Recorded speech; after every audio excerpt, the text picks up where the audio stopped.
سلام البنات، ان شاء الله تكونوا كامل بخير وعلى خير. رجعت لكم ام بلابل وبراءه للطبخ واسراره بوصفه اخرى. اليوم وصفتي تاع نهار تاع اليوم باش نفكركم بالقديم. اليوم راح نديروا مع بعض وصفه اللي بحث عليها كثير من الناس، الحلوه الفارينه المحمصه اللي جبتها لكم على شكل بريستيج. الذوق تاعها يعني رائع بدون فرن، مقادير جد بسيطه والنتيجه ولا اروع. اللي يحب هاد الوصفة تاع زمان يعني، ولا تاع الأمهات تاعنا اللي يجي من الداخل عندها ذوق مميز. واش نقول لكم؟ يلا على بركة الله مع المقادير وطريقة تحضير الوصفة. في الأول واش راح نديرو؟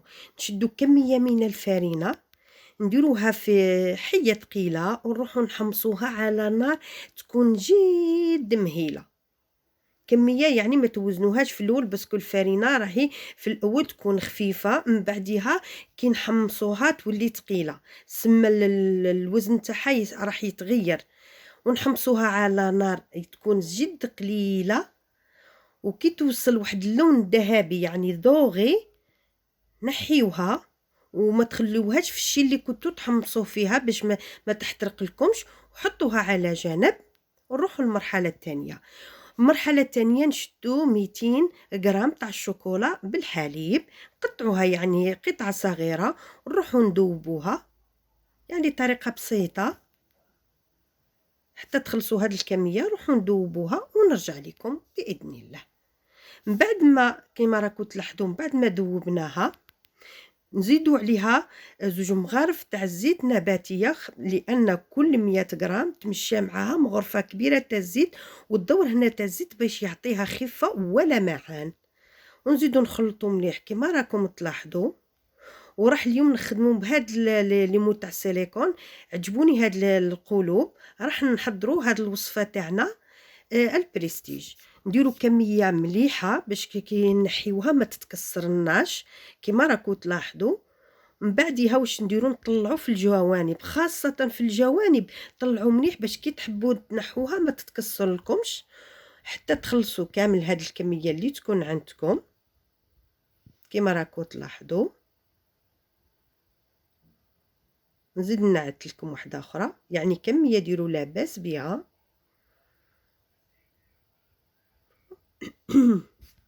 عفوا. وكي تخلصوا كامل ديروها في لا كونجيلاتور في المجمد 10 دقائق وهي جمدت لكم. فوالا كيما راكم تلاحظوا.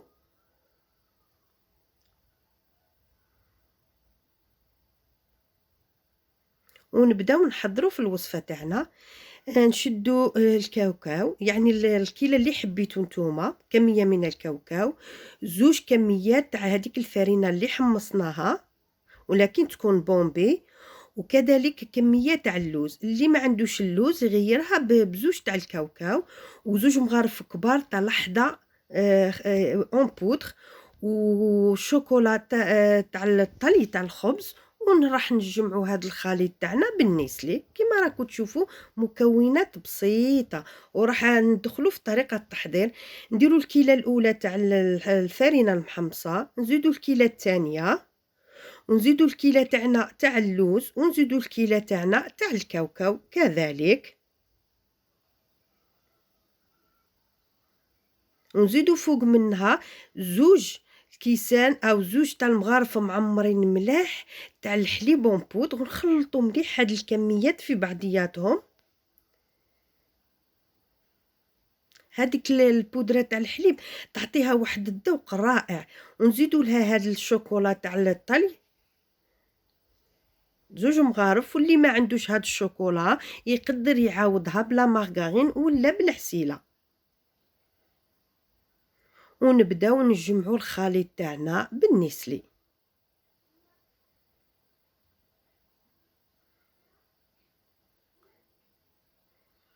كما راكم تلاحظوا.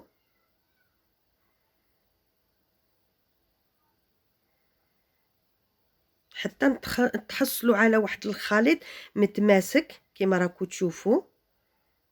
هذا القوام يعني كيما تعجنوها، كيما تلعبوا بها، يعني كما ان باتا مودلي. لا باتا مودلي هذيك هكا العجينه خصكم تحصلوا عليها. ونبداو نجيبو كذلك هادوك القلوب. يعني اذا شفناها هادوك الشوكولا هبطت، نزيدوا لها كميه لكن خفيفه في الاطراف كما قلت لكم باش تجينا النتيجه رائعه.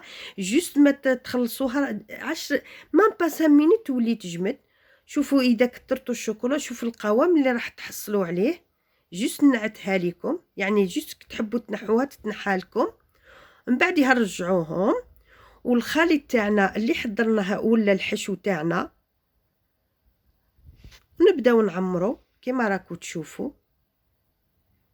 ما نديروهمش بومبي، نديروهم ممسوحين هكذا باش يجيونا هذوك القلوب يعني باهيين. فوالا كما راكم تلاحظوا حتى تخلصوا كامل هاد الكميه. انا راني نعت لكم غير هادو 8 باش ما يجيناش لا فيديو طويل عفوا.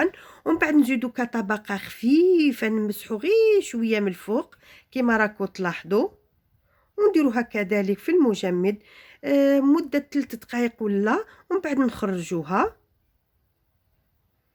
بعد ما نشفت. شوفوا راح نحيوها هذوك الزوائد كما راكم تلاحظوا بالسكين راح نحيوهم.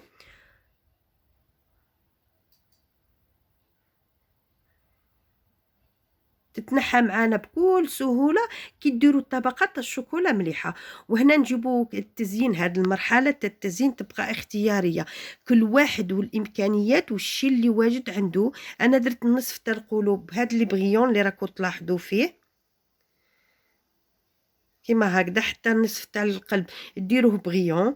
وفي الوسط ديروا الشوكولا المذابه اللي بقات لنا من هذيك الشوكولا تاعنا اللي في الاول، ونديروا كحبيبات في الدوغي كما راكم تشوفوا في الارجون عفوا في الوسط كتزيين بسيط. ومن بعد بالناباج باش يتعطينا الكوتي الاخر لمعان وهكذا، وحتى تكملوا كامل الكميه اللي تكون عندكم وتعطيكم كميه لاباس بها. فوالا ونزيدوا المرحله الاخيره من التزيين كما راكم تلاحظوا.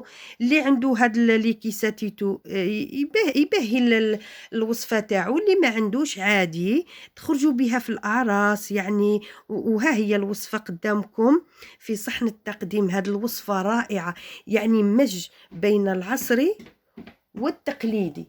شوف يعني تجي باهيه ولوغو تاعها، يعني اكيد الناس يبحثوا على هاد الوصفه تاع زمان. الفارينه اللي نكونوا حمصناها بتجيب واحد الدق هايل.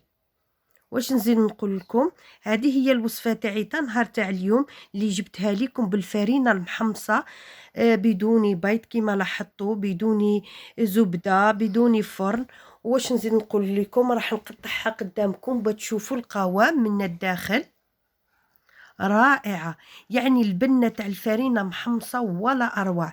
لمحبين هذه الوصفه اللي فكرتكم فيها، واش نقول لكم، يلا على بركه الله جربوها، لكن بارطاجيوها مع الاصدقاء تاعكم بلا ما تنساو ديروا لي جيم لا فيديو. واش نقول لكم انا في الاخير وليس اخيرا، باذن الله راح نرجع لكم بفيديو اخر عن قريب.